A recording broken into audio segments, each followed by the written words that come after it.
baby, how are you? She replied, I'm fine, I'm fine, I'm fine. And I said, that's true. How about I make you mine? But that's only for the night though. I promise I'll treat you right though. Salut à toutes et à tous, bienvenue dans Foot Foot, l'émission qui commente, analyse, décortique toute l'actualité du FC Nantes. Ça y est, le FC Nantes tient son nouvel entraîneur. René Girard s'est engagé pour les 2 prochaines saisons. On revient sur ce choix des dirigeants nantais dans un instant. En début de semaine, Valdemar Kita a dressé le bilan de la saison nantaise, n'épargnant pas son futur ex-entraîneur Michel Derzakarian.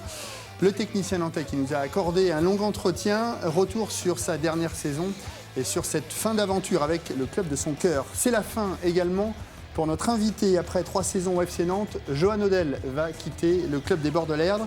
Il va nous dire ce qu'il retient de son expérience nantaise et comment il imagine son avenir. Bonjour Johan. Bonjour. Avec vous, Nicolas Gillet, le consultant de Télé Nantes. Bonjour Nicolas. Bonjour Olivier.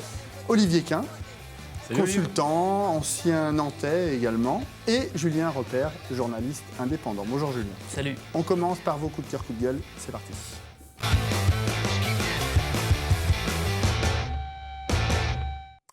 Coup de cœur, coup de gueule avec vous, Johan. Coup de cœur ou coup de gueule? Ouais, coup de gueule peut-être. La non-sélection de Guillaume Gillet. Oui, avec l'équipe de Avec la Belgique. Belgique, ouais. Il se retrouve avec les réservistes. Voilà, c'est ça. Ouais. Bon, il va avoir du mal à y aller, parce que voilà, quand on est réserviste, il faut qu'il se passe pas mal de choses pour pouvoir espérer y aller. Mais en tout cas, voilà, je pense que sur les derniers 6 mois, je pense qu'il mérite, même s'il y a des gros joueurs dans cette équipe de Belgique. Mais voilà, Guillaume, c'est un joueur talentueux. Joueront l'Euro, côté nantais. Sigtorsson, ça c'est sûr, il est dans les 23. Et Sana et Elenjani également pour l'Albanie. Une chose est sûre, c'est que, en tout cas, Guillaume Gillet a fait ce qu'il fallait pour y aller. Pour y aller. Il peut rien se reprocher, je pense. Il n'a pas su séduire Marc Villemotte. Ouais. Coup de cœur, coup de gueule. Un coup de cœur, ça va être une promo pour Olivier et moi qui organisons en fait un... Vous vous mariez, non? après, mais c'était une surprise. D'accord. Si vous dévoilez tout, c'est pas bon. Ça va pas le faire. Je ne sais pas faire teaser. On organise le 21 mai au golfe du Cellier, à golfe de l'Île d'Or au Cellier, une étape de foot golf. Donc pour ceux qui ne connaissent pas, c'est l'occasion de découvrir. C'est la 2e année. C'est la 2e année. Ouais. Donc matin en individuel et après-midi par équipe. Donc voilà, venez nombreux, inscrivez-vous sur le site affg.fr. Et venez partager ce bon moment avec nous. Olivier, coup de cœur, coup de gueule. J'en ai un de chaque, si ça vous dérange pas. Allez-y. Coup de cœur pour le bilan de Michel Derzakarian et sur les 4 années passées au FC Nantes. Il le mérite. Et puis, coup de gueule contre la pétition des supporters du FC Nantes. Laissons le temps à René Girard de faire ses preuves. Il a eu des résultats pratiquement partout où il est passé. Il faut vraiment le laisser travailler tranquillement. On va en reparler d'ailleurs dans un instant. Julien, coup de cœur, coup de gueule. Coup de gueule, on va en reparler, mais le bilan dressé par Valdemar Kita et surtout l'agression en règle sur Michel Derzakarian, je trouvais que ça me manquait sérieusement de classe. Au-delà du contenu, ça manquait d'élégance. Allez, avant de rentrer dans le vif du sujet et de parler de l'arrivée de René Girard comme nouvel entraîneur du FC Nantes, un mot d'un autre entraîneur qui lui aussi a rebondi, a su trouver un club. Regardez, c'est Denis Renaud qui s'est engagé avec Niort pour les 2 prochaines années. Votre réaction, messieurs, à cette annonce? Il a su rebondir et rapidement, ce qui est bien et ce qui n'est pas donné à tout le monde dans ce milieu, Olivier. Après une éviction en pleine saison du Paris du PFC. Football Club. Ouais, du PFC, oui, effectivement. Oui, mais c'est tant mieux pour lui. C'est bien de rebondir aussi rapidement dans un vrai club de Ligue 2. Voilà, tant mieux pour lui. Oui, quand on sait en plus le nombre d'entraîneurs qui sont sur le carreau, Julien. Bien sûr, c'est difficile de rebondir. C'est en plus, je pense, pour Denis, un club qui peut lui correspondre à la fois en termes de valeur, de projet. C'est un club où on a le temps de travailler et je pense que ça correspond assez bien à Denis Renaud. Il y a un vrai projet, peut-être un peu plus qu'avec le PFC. Peut-être, Nicolas. et puis il arrive dans un contexte complètement différent. Il arrive au PFC sur une équipe qui monte, changement d'entraîneur. Ouais. Donc forcément, c'était déjà compliqué, il lui fallait des résultats immédiats. Parce que sinon, forcément qu'il y avait des joueurs qui adhéraient au projet de l'ancien coach. Et sinon, on se les met à dos, et là, c'est ce qui s'est passé. Et on rappelle le PFC qui redescend d'ailleurs, qui aura fait l'ascenseur, qui redescend en national. Et les Chamois niortais, actuels 15e de Ligue 2, qui ont sauvé leur place en Ligue 2 la semaine passée. Allez, ça y est, le FC Nantes tient son nouvel entraîneur. Depuis hier, c'est officiel. René Girard, l'ancien entraîneur de Lille et de Montpellier, va remplacer Michel Derzakarian qui quitte cette équipe nantaise. Alors, qui est René Girard? Son portrait avec Jean Annex. La dernière fois que René Girard a croisé la route de Michel Derzakarian, c'était en janvier 2015, avec une accolade très chaleureuse entre les deux anciens montpelliérains. René Girard va découvrir l'autre banc de la Beaujoire, celui du FC Nantes. Après une année sabbatique, le natif de Vauvert dans le Gard va donc reprendre du service. Il dirigera un 6e club depuis ses débuts d'entraîneur, après Nîmes, Pau, Strasbourg, Montpellier surtout et Lille. Une carrière marquée par un trophée majeur. René Girard peut se targuer d'avoir remporté le titre de champion de France avec le club de l'Hérault. C'était en 2012. La même année, il avait été élu par ses pairs meilleur entraîneur de Ligue 1 avant de réaliser le doublé 2 saisons plus tard avec son dernier club, Lille. En plus d'un palmarès solide, René Girard jouit d'une réputation d'entraîneur rigoureux, adepte de préceptes défensifs stricts. C'est l'un des points communs entre Girard et MDZ. Alors regardez le parcours, puisqu'il n'a pas été qu'entraîneur. Il a été joueur également, René Girard, pour Nîmes et pour Bordeaux. 7 sélections également en équipe de France.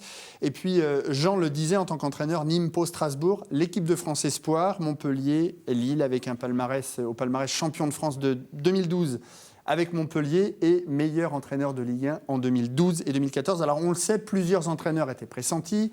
Gourvenec, Gourcuff, finalement, c'est René Girard qui arrive. Qu'est-ce qui a fait pencher la balance en sa faveur, d'après vous, Nicolas? C'est que les autres sont allés ailleurs. Olivier? Alors Gourvenec, toujours pas. Prétention financière trop élevée, apparemment. Et Gourcuff choisi par Rennes. Du côté de il Rennes. donnait sa préférence à Rennes. Donc après, il restait peu de... Enfin, d'entraîneurs, il en restait beaucoup, mais dont le profil qui aurait pu plaire au président Kita, c'était celui de René Girard. Voilà. Vous le saviez, Johan, dans le vestiaire, ou vous l'avez appris comme Non, pas du tout. On l'a appris comme tout le monde hier. Ouais. Vous le connaissez un petit peu? Pas du tout. Pas du tout. Non. Et puis vous n'aurez pas la chance de le connaître, puisqu'on en reparlera tout à l'heure. Vous ne resterez pas à Nantes. La priorité, on le disait, c'était Gourcuff depuis le début du président Kita. Ce sont quand même deux profils complètement différents, Julien. Ouais, c'est vraiment...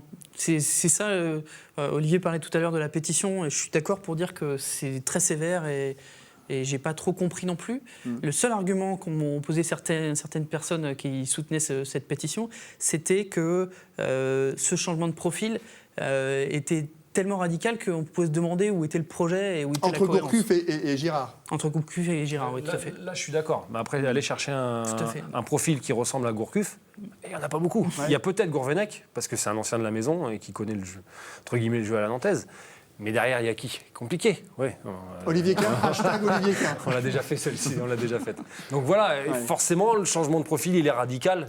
Et la différence entre les deux, entre Gourcuff et Girard, elle est énorme, forcément. Finalement, le changement de profil, en revanche, entre Michel Derzakarian et René Girard, Nicolas, il n'est pas radical? Non, après, il faut voir, le fonctionnement sera forcément différent. Il y aura d'autres choses. Et puis, il y a un vécu différent. Il y a quand même un état d'esprit aussi... un caractère différent de chaque coach, donc faudra voir, mais il faut lui laisser le temps. Effectivement, la pétition, elle est un peu malvenue à ce moment-là, et laissons-lui le temps, et puis laissons-le travailler. Le petit clin d'œil, c'est que 24 heures après l'officialisation de Gourcuff à Rennes, Girard à Nantes, ils n'ont pas perdu de temps finalement. On sent qu'il y avait vraiment... Il y a vraiment un choix à faire. C'était la priorité. Ouais. Gourcuff, c'était le choix numéro 1. C'était très clair. Il l'avait annoncé, le président Kita. Donc, il fallait bien se retourner sur quelqu'un. Je crois que c'était fait avec René Girard depuis quelques temps. Ils attendaient simplement que Gourcuff soit intronisé à Rennes. Ça ressemble malgré tout à un très bon choix quand on voit le palmarès. 2 fois meilleur entraîneur de Ligue 1 avec Montpellier et Lille, qui ne sont pas non plus des cadors de ce championnat. Nicolas? On vient de le dire, c'est un coach qui a de l'expérience et qui va forcément pouvoir apporter au FC Nantes. Donc voilà, après qu'ils viennent, qu'ils travaillent et puis qu'on voit ce qui va se mettre en place. On connaît la réputation de Valdemar Kita avec ses entraîneurs. On ne va pas en reparler sans s'étendre, mais justement, Girard est au courant de ça, de l'interventionnisme assez régulier de Valdemar Kita. Qu'est-ce qui, quand on est entraîneur, fait franchir le pas, finalement, de se dire, qu'est-ce qui le ferait réussir plus que là où les autres n'ont pas réussi, à part Michel Derzakarian, finalement? Olivier. La réponse est dans la question. À part Michel Derzakarian, je pense qu'ils ont le même caractère. Ouais. Il ne va pas se laisser faire, René Girard. Il est très têtu, il est très rigoureux aussi, et il sait où il va. Donc il saura tenir tête au président Kita. Et apparemment, ce dernier, c'est Assagi, d'après ce qu'il a dit. Et qu'il interférait moins dans les décisions des entraîneurs. Donc j'espère qu'il le laissera travailler tranquillement, qu'ils feront les bonnes décisions ensemble au niveau du mercato estival, parce que ce sera important aussi. Ouais. Et puis qu'il aura un bon début de saison. Ça mettra encore plus en confiance pour la suite. Julien, c'est ça. Il faut vraiment qu'il ait les mains libres. Oui, bien sûr, c'est essentiel pour n'importe quel entraîneur de pouvoir travailler sereinement et sans trop d'intervention du président. Alors évidemment, on discute avec son président, c'est lui qui signe l'échec à la fin de l'année, mais la décision technique, elle doit revenir en dernier lieu systématiquement à l'entraîneur. Ça me paraît une évidence. Qu'est-ce qui peut... Pardon. Oui, juste, peut-être ce qui peut faire aussi la différence et ce qui peut aider cette collaboration, c'est précisément le CV dont on parlait tout à l'heure de René Girard. Valdemar Kita, c'est quelqu'un qui a besoin d'avoir en face quelqu'un de reconnu. Et aujourd'hui, on ne peut pas dire autre chose. René Girard, c'est un entraîneur reconnu. Vous vous y attendiez, messieurs, honnêtement? Vous pensiez vraiment que Valdemar Kita allait vraiment se pencher et tout faire pour avoir un ancien... Parce que c'était un peu ça l'idée. Un ancien Nantais, devenu technicien, ou quelqu'un qui a la fibre nantaise à la Gourcuff, par exemple, Olivier. Mais il ne l'a pas, René Girard. Donc c'est bon, vous êtes surpris. Non, mais... Oui et non. Je pense que c'est surtout son vécu, son palmarès, comme tu dis. L'homme qu'il aura en face de lui, effectivement, il a des qualités d'entraîneur. Et je pense qu'il pourra, à mon avis, il peut faire l'affaire. Qu'est-ce qu'il peut apporter de plus aussi que Michel Derzakarian, par l'expérience? C'est déjà pas mal. Nicolas? C'est déjà pas mal. À voir. C'est la façon dont aussi on s'adapte aussi au groupe qu'on a, parce qu'il va arriver avec un groupe qui existe déjà. Il va peut-être pouvoir aussi remodeler quelque chose. On vient de voir Johan qui part, ça change aussi. Voilà, il y a des choses qui vont changer forcément. Donc il va falloir qu'il s'adapte aux joueurs qu'il a. On ne peut pas arriver en disant je vais jouer comme ça si on n'a pas le profil de joueur qu'il faut. Donc voir son adaptabilité. Pardon. Vous l'avez côtoyé, messieurs, tous les deux? Nicolas? Brièvement, ouais. Quel souvenir vous en gardez de René Girard? Très bon. Très bon, parce que le relationnel, moi j'étais en tant que joueur, donc relationnel avec lui très très bien. En équipe de France à prime. Ouais, c'est ça, ouais. Donc très bon souvenir. Olivier, pareil? Oui, il m'a fait passer mon DEF, mon diplôme d'entraîneur, et quelqu'un de compétent, forcément, quelqu'un d'abordable avec qui on peut discuter. Et au-delà de l'entraîneur, c'est un mec bien, et c'est bien. Alors on a posé la question justement à Michel Derzakarian, une question sur son successeur. Qu'en pense-t-il? Écoutez sa réponse. Et c'est un bon mec. Hein, franchement, je pense que vous allez apprendre à la connaître. C'est un bon mec et je lui souhaite le meilleur au FC Nantes. Je connais très bien son adjoint avec qui j'ai joué, Gérard Bernardet. Voilà, je connais un peu moins son fils, mais je l'ai croisé aussi. J'espère qu'il va avoir les coups des franches pour pouvoir bien travailler. Avoir les coups des franches. Voilà, il a tout résumé, là, Michel Derzakarian, finalement. Lui, il les a pas eu, je pense, pendant 4 ans. Il l'a dit d'ailleurs dans son interview, il voulait des joueurs à l'intersaison qu'il n'a pas eu. J'espère que René Girard, s'il veut avoir des joueurs, il les aura et qu'il pourra travailler tranquillement. Alors écoutez aussi, Vincent Brasigliano, il a joué contre et avec René Girard. Écoutez ce qu'il en pense. C'est une très très bonne personne. Voilà. Je l'ai connu en tant que joueur. Je l'ai détesté. J'ai eu l'occasion de le rencontrer, donc de jouer avec lui à l'époque où j'étais à Nîmes. Et on a eu l'occasion d'en discuter. Et je lui disais, j'étais vraiment quelqu'un de très très dur. Et il m'a toujours répondu avec beaucoup d'humour et beaucoup de fantaisie. Il me disait toujours, bah oui, mais Vincent, tu sais, dans la vie, à un moment donné, il faut savoir si on est ou le veau ou le boucher. C'est quelqu'un d'effectivement de dur à travers son attitude de sportif, mais c'est quelqu'un de tendre et de quelqu'un qui sait diriger. Un vrai boucher, quoi. Hein, c'est ça, Julien. Alors, regardez, René Girard qui n'arrive pas seul également, puisque dans ses valises, il aura Gérard Bernardet, l'ancien joueur de Montpellier qui a côtoyé Michel Derzakarian, et puis son fils également, qui est préparateur physique. On sait que le FC Nantes a fait re-signer Stéphane Virtolac, également préparateur physique. Ça va dans le sens de Valdemar Kita qui veut, Julien, un staff élargi. C'est ce qu'il a toujours voulu également sous Michel Derzakarian. Oui, ça fait partie des choses qu'il a répétées régulièrement. Voilà son fils, hein, on il le insiste découvre. beaucoup, Valdemar Kita, sur le fait qu'il faut travailler plus. Alors après, on peut en parler avec Johan. J'ai pas l'impression non plus qu'au FC Nantes, on passait son temps à faire des siestes pendant la semaine. On bossait quand même cette année. Il y avait un vrai travail. Ouais, il y avait un vrai travail, il y avait beaucoup de séances. Ouais. Il y avait beaucoup de séances et justement, il avait déjà élargi le staff avec Loïc Amis et Julien Lepape. Donc, un préparateur physique de plus et un entraîneur pour les offensifs. Donc voilà, là, ça fera beaucoup de monde, ouais, c'est bien. C'est bien quand il y a beaucoup de monde comme ça. Est-ce que ça risque pas d'occasionner quelques tensions quand même quand il y a 2 préparateurs physiques 3 même avec Julien Johan Lepape. vient de le dire, il y a Julien Lepape. Ça permet d'individualiser aussi les séances plus individuelles. Et ça, c'est intéressant aussi pour les joueurs. Oui, mais vous n'aviez pas ça à votre époque. Et puis ça marchait tout aussi bien. Ça fait longtemps qu'on a arrêté, nous. Pas si longtemps que ça. Ça a évolué très vite. Et je pense que pour les joueurs, avoir plusieurs personnes, je pense que c'est plutôt intéressant. On va arriver avec des staffs. On a l'entraîneur de gardien, on va avoir le spécifique attaquant, on va avoir l'entraîneur spécifique défenseur. On va arriver à ça. Et le coach, en fait, sera plutôt quelqu'un qui supervisera l'ensemble. Et voilà, mais on va arriver à ça au fur et à mesure. Déjà dans les clubs étrangers, c'est ce qu'ils font. Comment ils vont se répartir la tâche, justement? Virtelac, qui est là depuis plus longtemps, serait le plus à même, finalement, connaissant les joueurs, de préparer les séances, et le fils suivre, ou inversement? Comment ça se passe? Est-ce que vous avez connu ce genre de choses dans votre carrière, comme ça, un nouveau staff qui arrivait avec des membres de l'ancien staff? Nicolas? Je réfléchis, oui. Nous, à Nantes, il y a eu des changements, il n'y avait que le coach qui changeait. Donc ça ne changeait pas grand-chose pour nous, en fait, parce qu'on retrouvait les mêmes interlocuteurs autrement autour. Donc, quand on est joueur, à l'heure actuelle, c'est bien, justement, d'avoir un renouvellement comme ça. Ouais, c'est clair que c'est bien, parce que ça fait 3 ans qu'on travaille avec Stéphane. Ça va apporter un peu de fraîcheur, un peu de nouveauté. Voilà, donc je pense que ça va leur faire du bien aux gars, parce que c'est vrai que faire toujours les mêmes gammes pendant 3 ans, c'est vrai qu'à un moment donné, tu as envie de connaître autre chose. Méthode, ouais. Surtout que quand Julien est arrivé, c'est le top, parce que voilà, comme l'a dit Olivier, il a pu prendre les gars qui revenaient de blessures, tout ça. Donc voilà, non, c'est bien. Et puis ça travaillait vraiment, les deux étaient très à l'écoute et tout. Il y avait une bonne entente entre les deux et tout. Donc non, je pense que ça va bien se passer, enfin j'espère. Il y aura le 3e homme. Regardez pourtant, on en parlait tout à l'heure, sur les réseaux sociaux, c'est le déchaînement contre René Girard, avec le fameux hashtag « Tout sauf Girard ».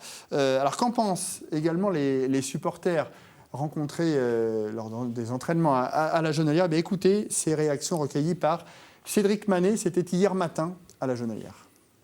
René Girard, je ne connais pas du tout. J'aurais préféré Gourcuff, parce que Gourcuff, on le connaît au moins de nom. Il y a le palmarès qui parle pour lui, donc c'est important. Il a joué à Bordeaux avant, ça vous dérange pas? Pas du tout. Il aurait pu jouer à Rennes aussi, c'est pareil. Pas du tout, ça me dérange pas. Donc on verra. J'aurais préféré avoir l'ancien 10 de Nantes, Gourvenec, parce que c'est un ancien joueur de Nantes. J'aurais préféré un entraîneur qui lui l'attaque. Parce que si on doit défendre, on ne va pas marquer beaucoup de buts. Alors comment expliquer justement cette fronde des supporters avec ce fameux hashtag « Tout sauf Girard ». Alors ça a été la même chose à Lille, avant qu'il n'arrive à Lille. Et finalement, ça a fonctionné, Julien. Ouais, je pense qu'il y a plusieurs choses. Il y a cette image qu'on a de lui qui est celle d'un coach très défensif. Donc ça, c'est la première chose. On ne peut pas dire que le spectacle a été faramineux depuis quelques années à Nantes. Et donc les gens avaient où est-ce qu'il a été faramineux, le spectacle, en Ligue 1 ? Est-ce que... Nice, cette année, par exemple. À Nice, ouais. Il a été champion avec Montpellier. Ça a joué très très bien au début de l'ère du PSG. Avec Giroud, avec Belhanda, avec des... Et voilà, et il avait fait une très bonne saison avec Lille quand il est arrivé aussi. Je pense que c'est assez réducteur quand même de dire que c'est un entraîneur défensif. Il s'adapte aussi, comme l'a dit Nico, au groupe qu'il aura. J'espère qu'on lui donnera les moyens d'avoir des joueurs à vocation offensive. On a toujours fait des années qu'on dit que le FC Nantes ne marque pas assez de buts. J'espère qu'il pourra proposer un jeu offensif. Mais la base de tout, c'est déjà de bien défendre. Au-delà de voir marquer des buts, c'est bien défendre. Et c'est à quoi il s'attache. Pas être trop offensif. Johan, finalement, c'est l'autre beaucoup d'équipes en Ligue 1. Ouais, mais après, voilà, nous, on fait partie on a l'une des meilleures défenses du championnat. Donc après, ça C'est ce qui a fait votre force sur ces 3 dernières années, c'est ça. d'ailleurs. Donc après, c'est clair que le public s'attend à avoir des buts. Bien sûr, c'est le but du football. Mais voilà, déjà, on s'est maintenu 3 fois en ayant une des meilleures défenses. Donc voilà, c'était le style de Derzak.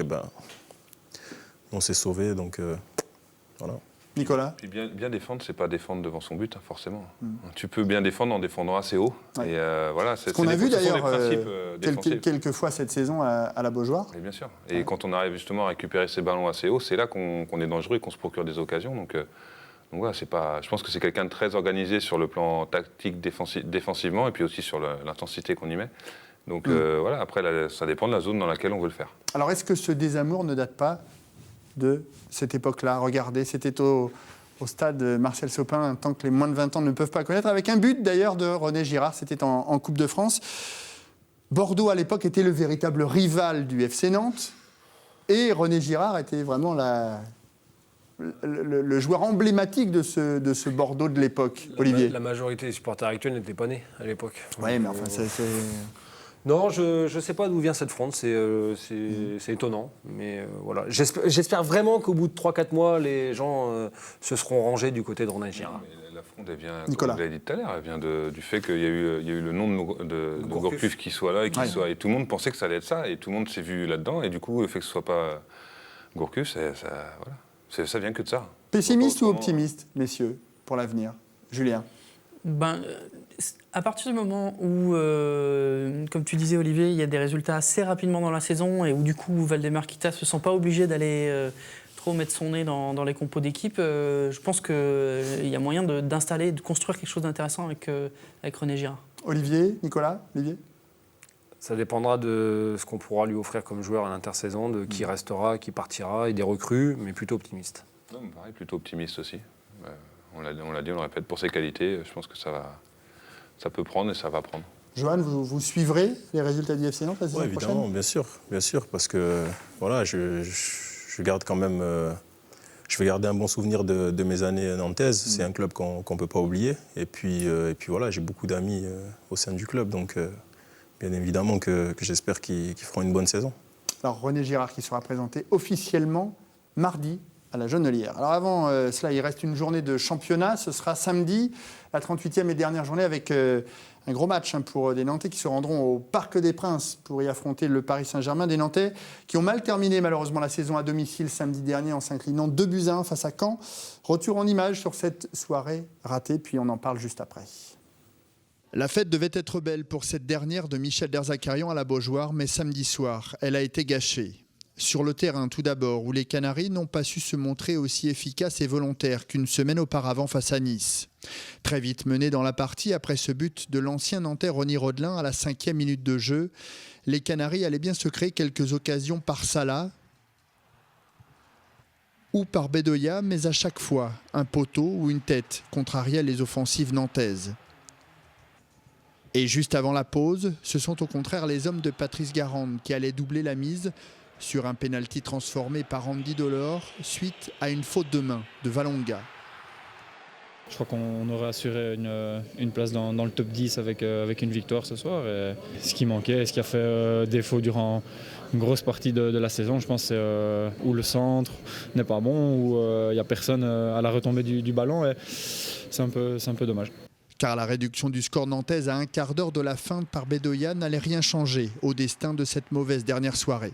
On avait vraiment à cœur de bien terminer, que ce soit pour l'entraîneur, pour le public, pour nous aussi, parce qu'on avait un objectif à atteindre. Et il n'y en a aucun des trois qui est récompensé ce soir, donc on est tous très déçus. Les joueurs et les supporters déçus également de ne pas avoir pu profiter des derniers mots de Michel Derzakarian en raison d'une sono trop forte. Je ne fais pas de commentaires, tu mettras ce que tu voudras toi. C'est à l'image des...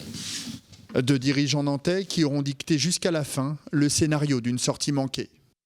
Alors on va rappeler les faits. Fin du match, Michel Derzakarian et vous, l'équipe, vous faites un tour d'honneur. Michel Derzakarian se rend en tribune noire pour remercier les spectateurs et les supporters. Malheureusement, la sono, et ça on n'avait jamais vu ça, qui augmente en décibels au fur et à mesure que l'entraîneur parle. Qu'est-ce que vous en pensez? Le club a démenti. C'était un ordre ou ce n'était pas un ordre de la direction, Je sais Julien? pas, mais de toute façon, il ne pouvait pas faire autre chose que démentir, vu que cette affaire avait pris quand même pas mal de proportions dans les médias. Ce qui est sûr, c'est que si c'était bel et bien un ordre de la direction, encore une fois, ça manque de classe. Oui, parce que, Olivier? S'il vient pas de la direction, il vient de qui? Du mec qui s'occupe de la sono, c'est lui qui a décidé de monter la sono et de couvrir les mots de Michel Azarkarian, c'est étonnant. Et c'est dommage parce que tout le monde voulait entendre ce qu'avait à dire Michel Azarkarian à la tribune noire et malheureusement personne ne l'a entendu à part les quelques personnes qui étaient à côté de lui. Quoi. Et quoi qu'il arrive, que ce soit volontaire, pas volontaire, qu'il y ait eu ça de fait, pas ça de fait, je trouve qu'après le travail qu'a fait Michel pour le club, il a permis, je pense, avec les joueurs, hein, l'aide des joueurs, mais je veux dire le travail qui a été fait, il a permis au club de se pérenniser en Ligue 1, d'avoir des certitudes, de pouvoir justement continuer à avancer. Et je pense que, quelles que soient les relations qu'il puisse y avoir entre Michel et Azarkarian et le président, ou voilà, peu importe, on se doit quand même de remercier quelqu'un qui a fait le boulot qu'il a fait. Ouais. Voilà, au moins correctement, parce que il a permis au club d'être encore là. Comme il y a eu des gens qui ont été avant que ce soit l'ère du président Kita. Et voilà, le club existe parce qu'il y a eu des gens avant, parce qu'il y a eu des gens qui ont permis de faire les choses, et il faut savoir reconnaître ça. Pour revenir à cette soirée, vous avez été surpris, vous, les joueurs, que ça se passe comme ça parce qu'on voit également le capot de la tribune noire qui demande à la personne qui s'occupait de la sono de baisser. Finalement, il ne s'est rien passé, quoi. C'est quoi la réaction que vous avez, vous, les joueurs? Nous, on se demandait, sincèrement, ce qui se passait, parce que ouais, c'est clair, tout le monde réclamait, sifflait le DJ là, pour qu'il baisse le son. Et non, je sais pas, autant l'année dernière, c'était bien passé, le coach avait pu parler, et il avait même mis un bob, et puis il avait fait le show, exactement. Et là, non, voilà, après, je sais pas ce qui s'est passé. Après, je veux pas croire que c'est un ordre de la direction. J'espère pas. Enfin, si c'est ça, vraiment, ouais, c'est sûr que c'est pas classe, parce qu'il mérite pas ça. Alors, on se posait la question dans cette même émission la semaine dernière, est-ce que le club lui rendrait un hommage? Avant la rencontre, il y a eu un léger hommage avec un bouquet de fleurs, une photo, un cadre, remise par deux petites filles. Là aussi, autant rien faire, Julien? Oui, ça paraissait pas très compliqué quand même pour la direction d'aller serrer la main à Michel Azarkarian sur la pelouse avant le match. Ça me paraît pas un effort surhumain, et je trouve ça décevant. Quoi qu'il en soit, cette dernière soirée, que ce soit sur ou en dehors du terrain, on est tous d'accord pour dire que elle est ratée. Elle est ratée, c'était pas la soirée attendue. Elle est ratée, même si on a vu une belle première mi-temps. Ouais. Je pense que la défaite est sévère, parce qu'au vu de la première mi-temps, les Nantais méritaient au moins le match nul. Et puis elle est ratée effectivement sur la sortie de Michel Azarkarian, sur le bouquet, que ce ne soit pas le président qui remette aussi ce bouquet, même si Nico a parfaitement raison, il y a des tensions, on se doit de rendre un bel hommage à cet entraîneur qui a fait du bon boulot pendant 4 ans au FC Nantes. Surtout qu'on était dans un processus de recruter un entraîneur. Je me mets à la place de René Girard, je vois la façon dont ça se termine avec Michel Azarkarian, je vois le papier dans Ouest France, la grande interview de Waldemar Kita. Moi, ça m'aurait refroidi singulièrement. Donc j'espère qu'il y a eu des garanties qui ont été données par le président Kita pour que Girard s'engage, parce que franchement, ça ne fait pas envie. Johan, c'est pareil, c'est le même ressenti. Bonne première période, malheureusement c'est là où Caen va marquer ses 2 buts, mais en règle générale ça reste une soirée au goût amer. Ouais, c'est clair, moi franchement, c'était une meilleure sortie pour le coach, parce que c'est sûr que l'hommage qui lui a été rendu n'était pas digne de ce qu'il a fait. Et voilà, après, je sais pas. Il y a une petite guerre entre les deux là, mais au final, ils aiment tous les deux le FC Nantes. Donc après, moi, je sais pas, à un moment donné, il faut passer au-dessus de ça. Et puis voilà, il faut venir le remercier. Et puis après, chacun continue sa route. Cette guerre, elle était perceptible aussi, et ça gênait aussi au sein du groupe, ou pas? Franchement, non, parce que le groupe, il est assez jeune, donc les gars, ils sont insouciants. Non, on ne se focalisait pas trop là-dessus. Après, c'est sûr que le coach, à partir du moment, après Marseille, où il a annoncé qu'il n'allait pas continuer l'aventure, moi, personnellement, je l'ai senti plus détendu. Libéré. Voilà, libéré, il s'était libéré d'un poids. Et là, il termine en roue libre, mais il reste professionnel. Et voilà, pour lui, il fallait gagner ce match de Caen. Et Et pareil, le déplacement à Paris, on le prépare comme si... comme un match important. Ouais. Voilà, demain, on a une séance vidéo. Enfin, voilà, quoi. C'est pas... Comme à l'habitude. Comme à l'habitude. Alors, comment lui a vécu cette dernière soirée? Écoutez, Michel Derzakarian. En gagnant contre Caen, on était sûr de terminer les 10 premiers. Voilà. On n'a pas rempli l'objectif, cet objectif-là de terminer les 10 premiers. Voilà, c'est dommageable pour le club, pour moi, pour tout le groupe. Après, ce que m'a témoigné le public, voilà, ce que je leur ai dit, ça restera gravé là, quoi. Après, je veux dire, tout de la sono, pour moi, c'est petit, quoi. Voilà, ça passe au-dessus, c'est pas grave. Ça lui passe au-dessus. Michel Derzakarian qui directement parle du sportif. Comment on peut avoir une équipe nantaise comme face à Caen et puis une semaine plus tôt battre une équipe de Nice qui visait le podium et donc la Ligue des Champions? Différence entre ces deux équipes de Nantes. Non, mais... Comment vous l'expliquez, ça? Non, mais comme l'a dit Olivier, les ingrédients, ils étaient là. Après, voilà, on a joué de malchance. Malheureusement, Emiliano, il tape le poteau. Franchement, pour moi, la victoire de Caen, elle n'est pas méritée. Ils ont eu plus de chance. Voilà, c'est tout. Après, sinon, dans l'ensemble, je pense qu'on a fait un match assez correct.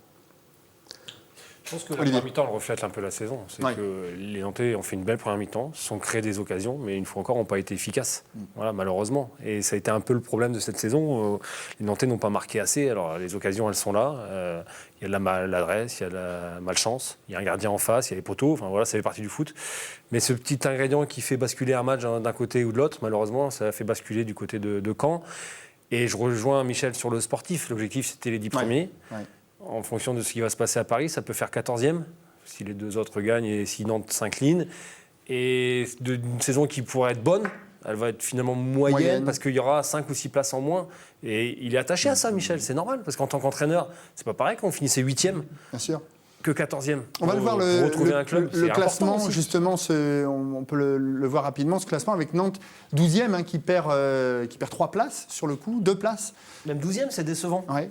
Même 12e, il ne faut pas oublier qu'ils ont fait 16 matchs sans défaite, qu'ils ont fini un quart de finale de Coupe de France, qu'ils étaient aux portes des 5-6 premières places et vous vous retrouvez 12e ou 14e en fin de saison. Et pour les joueurs aussi, je pense que ça doit être décevant. Ouais. Bordeaux, c'est 50 points. Puisqu'ils ont joué hier soir, c'est ce qu'on me souffle dans l'oreille. Il y a des fans de Bordeaux, je ne sais pas, dans le coin. Et René Girard est là. René Girard est là, le boucher est là. On ne va pas commencer à l'affubler de... Alors, depuis samedi, Valdemar Kita, lui, a réagi, a fait le bilan de cette saison nantaise dans Ouest France. Les vérités de Valdemar Kita, c'était lundi dans Ouest France. Avec notamment ce titre, regardez, qu'a apporté Michel dans le jeu. Alors comment l'intéressé a-t-il réagi justement à toutes ces attaques en règle de son futur ex-président? Écoutez sa réponse. Ça ne sert à rien de polémiquer. Après, chacun fera son analyse et chacun réfléchira à ce qu'il veut entendre. Moi, j'étais très heureux d'être revenu à Nantes, d'avoir travaillé à Nantes. C'était un pari que j'ai tenté, que j'ai réussi. Et voilà, c'est pour ça que je pars l'esprit tranquille. Il a la bonne réaction, Julien, Michel Derzakarian, de ne pas surenchérir là, aux attaques de Valdemar Kita. Clairement, c'est vain de s'engager dans un dialogue quand on n'arrive plus à dialoguer en plus depuis longtemps. Même par voie de presse? Même par voie de presse. Et puis Michel, il a une carrière à mener maintenant. Il faut qu'il se trouve un nouveau club. On sait qu'on est dans le foot, un milieu où on n'aime pas trop que les gens étalent leur linge sale dans les journaux. Donc ça peut refroidir un président. Donc un petit peu de dignité, là, je trouve, pour le coup, de la part de Michel, c'est très bienvenu. Il a raison. Nicolas? Il a raison, par contre, intérieurement, ça doit bouillir. Ça doit bouillir. Mais il a raison de ne pas répondre. Pourquoi Valdemar Kita éprouve le besoin encore d'égratigner son entraîneur alors qu'il a son nouvel entraîneur? C'est lui qui est allé le rechercher en 2012, il faut se rappeler de ça aussi. Son entraîneur qui fait monter son équipe, qui le maintient pendant 3 saisons. Pourquoi, Olivier? Il est vexé de l'annonce faite de Michel Derzakarian après le match de Marseille. La communication faite. Le fait qu'il ait pris les devants et qu'il a annoncé de lui-même qu'il ne restait pas. Moi, je pense qu'il est vexé et qu'il l'a encore en travers de la gorge. Après, je peux me tromper, mais c'est mon avis perso. Julien? Je pense qu'il y a aussi une forme de c'est peut-être un peu fort comme terme, mais de jalousie, parce que on a vu Michel Derzakarian était célébré vraiment par les supporters et par. Et puis pas que face à Caen, face à Nice aussi. Il avait été avant. Valdemar Kita, il est là depuis maintenant quasiment 10 ans. J'ai plus les dates en tête précisément aussi, ça doit faire 10 ans maintenant. Ouais, 2007, ouais. Et il n'a jamais eu ce genre de démonstration d'affection. Ça ne doit pas être simple non plus à vivre pour lui, de voir quelqu'un avec qui il ne s'entendait plus, dont il estime qu'il avait des torts conséquents, bien se faire encenser, alors que lui reste toujours critiqué. Alors, les derniers mois ont dû être compliqués à la Jauneur. Ça a dû être compliqué de travailler. Écoutez, Michel Derzakarian parlait de la communication avec son président. Ça fait 2 mois, oui, on a plus ou moins coupé les ponts dans la communication avec lui.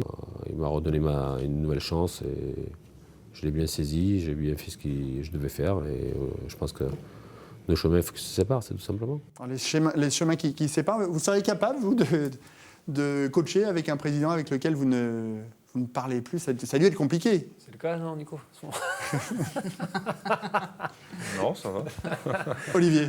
Non, ça doit être compliqué. Déjà, quand il est revenu il y a 4 ans, tout le monde s'est dit où il revient alors qu'il avait été. Ouais, mais ils avaient réussi à se rabibocher un petit peu. Ouais, parce qu'il y avait cet objectif de faire remonter le club en Ligue 1. Il a fait le boulot, il ne met pas d'huile sur le feu, il renchérit pas. Il a bien raison. Finalement, Michel Derzakarian sort la tête haute et grandit de cette expérience nantaise et de la fin, là. Je pense. Nicolas? Je pense sincèrement. Ouais. Et puis, le fait qu'il soit, comme on disait tout à l'heure, qu'il soit célébré par les supporters, je pense que voilà, on entend les joueurs aussi qui ont des.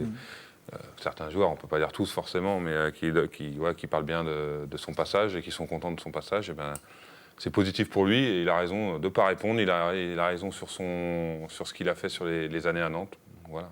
Alors la page qui va se tourner dès samedi, on le disait avec ce déplacement à Paris. Regardez le classement d'ailleurs de cette Ligue 1 à une journée de la fin. Alors on sait que le Paris Saint-Germain est champion avec 93 points. Lyon est en Ligue des Champions. Monaco, Nice ou Saint-Étienne, 3e, 4e ou 5e. Pareil, c'est toujours la lutte pour cette place en tour préliminaire de la Ligue des Champions. Nantes est 12e avec 48 points. Toulouse, Ajaccio, Reims. 3 places pour 2 descentes. Quel dénouement, messieurs, d'après vous? En haut, en bas? Je vais me tourner vers Johan. D'abord pour ces places européennes, en rappelant qu'il y aura la finale également de la Coupe de France entre Paris et Marseille. Et en bas? Bon, déjà en haut, moi j'aimerais bien que Nice dépasse Monaco, parce que c'est quand même mon club de cœur, c'est ma ville. Ouais. Donc ça serait bien que Nice ramène la Ligue des Champions cette saison. Et après en bas, franchement... c'est compliqué. Ouais, sur la qualité des équipes, quand vous les avez jouées. Un club comme Toulouse mérite de se maintenir. Après, s'ils se maintiennent, ça peut être une bonne piste pour la saison prochaine. C'est pour ça que j'ai dit ça. Voilà. Je dis ça au hasard, je sais rien. Olivier? Moi aussi, j'aimerais bien que Nice finisse 3e parce que, vu le jeu proposé quand même depuis le début de saison, il mériterait, mais je ne vois pas Monaco ne pas gagner à domicile contre Montpellier, il me semble, sur le dernier match. Ce serait Montpellier finit bien aussi. Ouais, un petit accord entre sudistes. Je sais pas. Est-ce que ça marche encore, ça, les petits accords entre sudistes? Je me tourne vers vous. Ou les petits accords, tout simplement, en Ligue 1. Est-ce que ça peut jouer, ça, sur cette dernière journée? Je pense pas à ce niveau-là. Enfin, plus maintenant. Un petit accord, c'est finir en roue libre, quoi. Et Monaco aller chercher cette 3e place, obligation de gagner à domicile. Il y a quand même beaucoup plus de motivation du côté de Monaco. Après Montpellier, sur ce qu'ils font sur les dernières semaines, ils peuvent aller faire au moins un match nul. La place coûte cher pour le club. La place coûte cher. Aussi. C'est pareil pour Guingamp qui reçoit Nice. La place coûte cher en cas de victoire. Le petit bémol, côté nantais, on en parlait tout à l'heure, c'est que Nantes, sauf exploit à Paris, ne terminera pas dans les 10 premiers. Nicolas? Bah ouais, au vu de la saison? Ouais, voilà, ce qu'on disait, ce qu'a dit Olive, c'est exactement ça. C'est décevant par rapport à tout ce qui a été fait cette saison, où on a longtemps vu Nantes dans la première partie de tableau. Et voilà, de finir comme ça, c'est dommage. Ouais. L'exploit est possible, Johan, à Paris? Moi, je vais jouer le match, donc pour moi, ouais, c'est possible. Après, voilà, je les ai vus jouer hier soir. Apparemment, Ibra, il est blessé. Non, mais on verra. En tout cas, on va y aller pour... voilà, en essayant de jouer détendu et puis voir si on peut ramener quelque chose.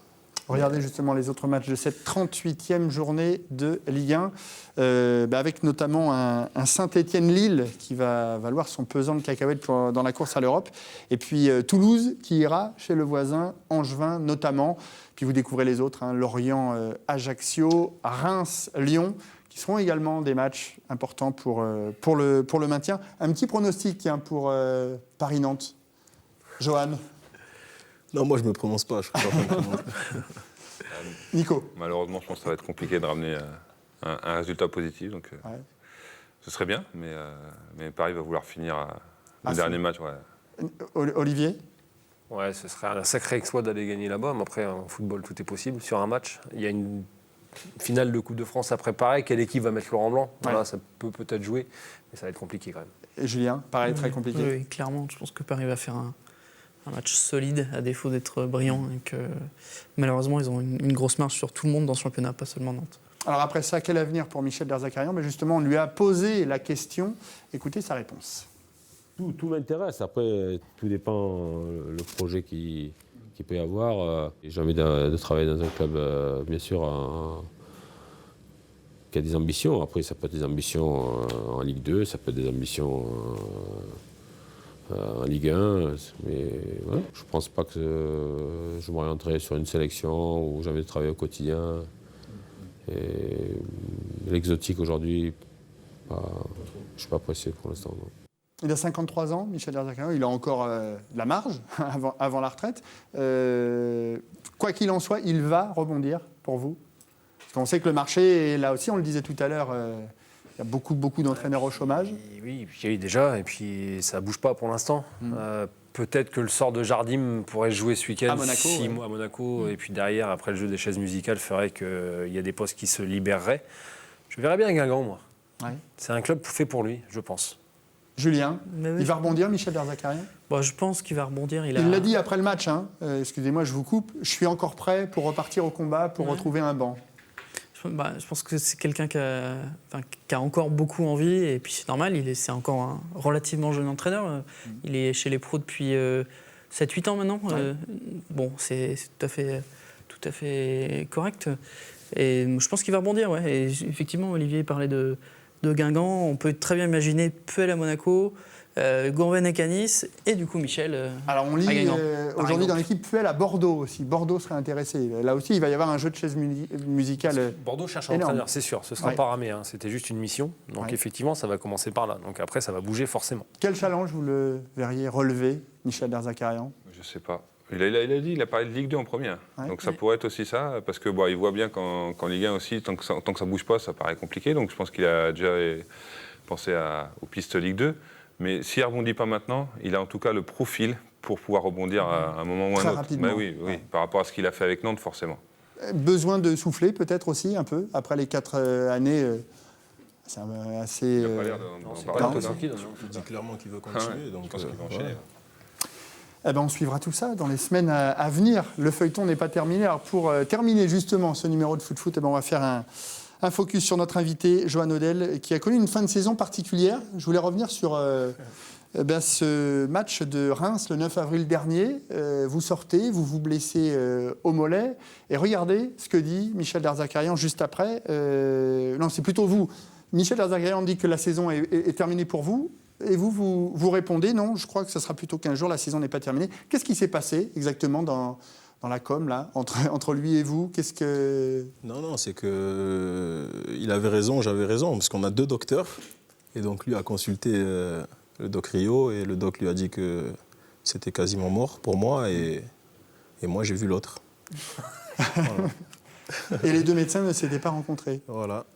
Et finalement, vous êtes revenu, vous imaginiez pouvoir refaire quelques minutes en Ligue 1 avant la fin de la saison ? Ouais, parce que j'ai déjà eu ce genre de blessure et je savais que ça n'allait pas me tenir éloigné plus de 15 jours. Est-ce que ça fait partie aussi des petits couacs qui peuvent arriver quand l'atmosphère, on sait, on en vient d'en parler, est un peu tendue en interne ? Non, mais c'est tendu peut-être au niveau du président et du coach, mais parce que moi j'ai entendu pas mal de choses, notamment qu'on s'était pris la tête à la mi-temps du match, Et Michel Derzakarian, c'est quelqu'un que je respecte. C'est pas vrai donc. Et il n'y a jamais eu d'altercation entre vous. J'ai élevé la voix, mais ça n'avait rien à voir avec le coach. En tout cas, je ne le visais pas lui. Et voilà, c'est tout. Après, on s'est expliqué. Il sait que je le respecte. Il sait toute l'affection que j'ai pour lui. Il en a aussi pour moi. Donc, il n'y a pas de problème de ce côté-là. Après, les gens, ils ont écrit un petit peu n'importe quoi. Après, ça, c'est leur problème. Mais nous, on sait ce qui se passe. Et on sait qu'il ne s'est rien passé de plus. Alors, Johan Odel, vous arrivez, on l'a dit, en fin de contrat, en juin prochain. Vous ne serez pas prolongé à Nantes. C'est une déception ou pas? Pas du tout, pas du tout. J'ai fait 3 ans ici. Quand Nantes est venu me chercher à Stuttgart, je ne savais même pas si j'allais pouvoir retaper dans un ballon parce que j'avais eu une grosse blessure au genou et je pensais clairement arrêter ma carrière. Donc voilà, on m'a remis sur pied et voilà, j'ai pu jouer. Je me suis éclaté ici. Et, voilà, j'ai vécu 3 saisons fantastiques. Humainement, après sportivement, voilà, on s'est maintenu 3 fois. La première saison, quand je suis arrivé, on sait les difficultés qu'on a eues parce que le club était interdit de recrutement. Donc voilà, je pense qu'on a largement rempli la mission. Vous pensiez qu'on allait vous avez pensé qu'on aurait pu vous proposer quelque chose? Non, mais pour moi, voilà, après... C'était une page à tourner? Ouais, moi j'ai envie de voir autre chose. Voilà, je suis un peu comme le coach, j'ai envie d'un nouveau challenge. Ouais. C'est une page qui se tourne. Alors, l'an passé déjà, vous aviez des velléités de départ, vous étiez un peu épandu dans la presse, ce qui n'avait pas vraiment plu à Franck Kita. Écoutez, ce qu'il nous disait, c'était en tout début de saison. Écoutez. Johan Odel n'était pas content de ses conditions, voulait un contrat plus long, a souhaité un certain nombre de choses à laquelle on a répondu. J'ai revalorisé ses conditions, j'ai changé ses conditions pour qu'il soit content et qu'il reste. Mais il m'a fait exactement le même cinéma. Donc ça, il oublie de le dire dans le papier. Voilà. Donc quand il parle que c'est un joueur cadre dans le vestiaire, on peut reprendre ses statistiques ces 2 dernières années. C'est 20 matchs titulaires, c'est 3 buts. Et quand janvier, février, mars, on n'était pas bien, qu'on était un peu dans la merde, il était où Johan Odel? Il était à Clairefontaine en train de se faire soigner. Et après, il est revenu ici, il était blessé. Ça vous a touché, ces mots de Franck Kita? Vous avez eu l'occasion de vous en expliquer ensuite avec lui? Non, ça ne m'a pas touché du tout, parce que je découvre les images, pourtant elles ont 1 an. Parce que franchement, moi je vous dis, ça ne m'intéresse pas ce genre de choses. Moi, à la base, j'avais parlé parce que j'avais clairement envie de partir. Et puis on est libre de parler aussi. Exactement. Donc voilà, après si je l'ai offensé ou quoi que ce soit, je m'en excuse, mais comme vous l'avez dit, je suis libre de dire ce que je veux. Alors, ce focus, c'est l'occasion également de faire le bilan, votre bilan, depuis votre arrivée ici à Nantes, entre septembre 2013 et mai 2016. 63 matchs, 6 buts. En coupe, 3 matchs, 0 but. Que vous inspirent vos statistiques? Comme vous le disiez, vous pensiez ne plus rejouer au foot après Stuttgart. Ce sont finalement des statistiques plutôt convenables pour quelqu'un qui pensait sa carrière terminée? Non, parce que voilà, moi, avant tout, je suis un attaquant. Voilà, là, ça fait 3 ans que je suis à Nantes, ça fait 3 ans que je joue côté gauche. Donc, dans un système où il faut beaucoup défendre. Donc, voilà, c'est pas mon poste préféré. Vous auriez préféré jouer dans l'axe? C'est-à-dire qu'à Valenciennes, à Stuttgart, on jouait dans un 4-3-3. Donc, je jouais ailier gauche. Donc, c'est totalement différent. Là, on joue... Là, voilà, il faut beaucoup défendre. Ouais. Donc voilà, et puis cette année, le seul moment où j'ai pu avoir le poste axial, c'était Saint-Étienne. Il y a eu Guingamp aussi, Saint-Étienne, mais vous marquez, d'ailleurs. J'ai marqué. Ouais. C'est tout. Sur cette action. Ouais. Pour un joueur qui n'avait pas beaucoup joué à Stuttgart, Olivier, Nicolas, Julien, il s'est relancé malgré tout, Johan Odel, connaissant la grave blessure qu'il avait eue en venant ici à Nantes et en passant ces 3 saisons ici à Nantes. Oui, clairement. Il y a eu des opportunités. Après, malheureusement, il y a eu quelques petites blessures qui sont revenues de temps en temps. Ça n'a pas permis d'être dans la continuité vraiment sportivement, mais bien sûr, oui, ça a été quand même 3 saisons, on voit 63 matchs. Si je suis bien compté, ça fait une 20aine de matchs par saison, c'est pas mal. Olivier, Oui, je rejoins Nicolas. On se demandait tous s'il allait pouvoir retrouver un niveau convenable, entre guillemets, puis ça a été le cas. Alors après, effectivement, ces stats, on pourrait attendre encore plus de ce joueur qui a beaucoup de qualité. Je crois qu'il a souvent été freiné par les blessures et n'a pas pu exprimer tout son potentiel à 100%. Voilà, après, s'il a envie d'aller voir ailleurs, il a le droit de dire ce qu'il veut. Quelque part, je pense qu'il est un petit peu redevable au FC Nantes parce que le club l'a remis sur pied. Ouais. Et c'est pas pour ça qu'on est obligé de rester 5 ou 6 ans dans le même club. Hein. Qu'est-ce que vous retiendrez justement de vos 3 ans ? Il y a une image, quelque chose ou c'est un tout ? Non, c'est un tout parce que franchement, que ce soit les joueurs ou les gens dans les bureaux, franchement, j'ai rencontré pas mal de gens fantastiques et je profite d'être ici pour les remercier. Et puis je vous dis, franchement, c'est 3 belles années. Et comme je l'ai dit tout à l'heure, le FC Nantes, c'est un club qu'on n'oublie pas. À 32 ans, vous allez rebondir. Vous avez envie de rebondir. Ça va être en France, ça va être à l'étranger. Il y a des pistes déjà. Olivier, vous glissez Toulouse tout à l'heure. Il y a d'autres clubs, j'imagine qu'il y a déjà des pistes. Olivier doit être ami avec mon agent. Non, mais je sais pas. Franchement, pour le moment, j'ai juste envie de partir en vacances. Mais Toulouse, vous confirmez ? Franchement, j'ai envie de partir en vacances. Ouais, non, mais voilà, je vis loin de mes enfants, donc je veux juste les retrouver et profiter, et puis ne pas penser à la saison prochaine, parce que mentalement, j'ai un peu souffert de ça cette année. Donc là, je ne vais pas trop me focaliser sur ça, même si c'est vrai que mon agent me met la pression pour me décider rapidement. Ouais. Vous serez dans une équipe de Ligue 1, de Ligue 2 ou à l'étranger ? Ligue 1 en début de saison prochaine. Ligue 1 ou étranger, ouais. Ligue 2, non, vous oubliez. Il va rebondir, Johan Odel, messieurs. Olivier, à Toulouse ? Très clairement, Toulouse ou ailleurs, mais il a la qualité pour aller jouer dans un club de Ligue 1. Voilà, puis il a des pistes apparemment. Après, il veut pas le dire, mais il faut régler ça avant les vacances. Ils sont encore plus libérés. Hein. Merci beaucoup en tous les cas, Johan, d'être passé sur le plateau de Foot juste avant votre départ, parce que ça y est, Nantes, c'est terminé. Ouais, là, vous rendez les clés de l'appart. Je suis en plein déménagement. J'ai déjà rendu les clés. Ouais. Ah, déjà. Merci beaucoup. Et puis bonne continuation, bonne suite de votre carrière. Merci Nico, Olivier et Julien. Merci également à Nico, Julien, Glenn, Dany et Jean. On se retrouve mardi pour Foot de Sport spécial basket. On parlera des filles et des garçons. Et on se retrouve également la semaine prochaine pour un nouveau numéro de Foot. L'avant-dernier de la saison, ce sera 19h20. Et puis, on vous souhaite une très bonne semaine. Hein ? Allez, salut.